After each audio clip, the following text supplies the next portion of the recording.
Hey, how you doing? It is 1:52, and this is driving with Darren. Yeah, it's a relatively dangerous activity, but I was just thinking about something. There's a lot of excitement for Sarah Palin, or at least there was. You know, I don't think it's an accident that Barack Obama is gaining a lead in the polls, the national polls. And I think a lot of it has to do with Sarah Palin. You know, I think there was a lot of energy and excitement initially, and now it's become a bit different. I compare it to a bunch of drunk guys at a bar. Okay, when you're out with your drunk buddies,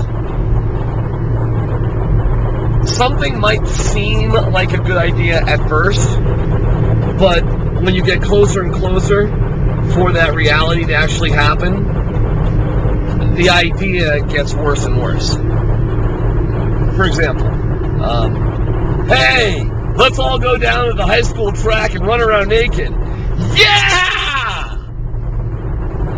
An hour later, hey guys, we're still going to go down and run around that track naked, right? Yeah! An hour later, getting into your cars. Hey guys, we're all going to meet down at the high school track, right? And run around naked, right? Yeah! 20 minutes later, in the parking lot.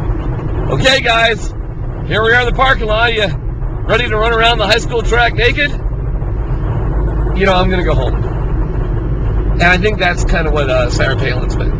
You know, initially it was like, well, the Democrats have just named old white man Joe Biden.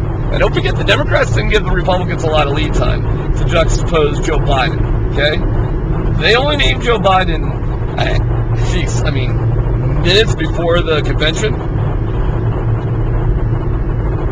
So, how are we going to make news with our pick? And that's what ultimately the Republicans wanted to do. I mean, their convention came immediately after the Democrats. They hadn't made their mind up with the vice president. The Democrats throw Hillary overboard, and I think the Republicans, you know, made a smart move for the short term. And that was, let's name somebody who, well, is attractive, a woman, you know, has traditional Republican beliefs, you know, that's going to be perfect. And that's what they got with Sarah Palin. There's no doubt about it. And I think that was the room of drunk guys.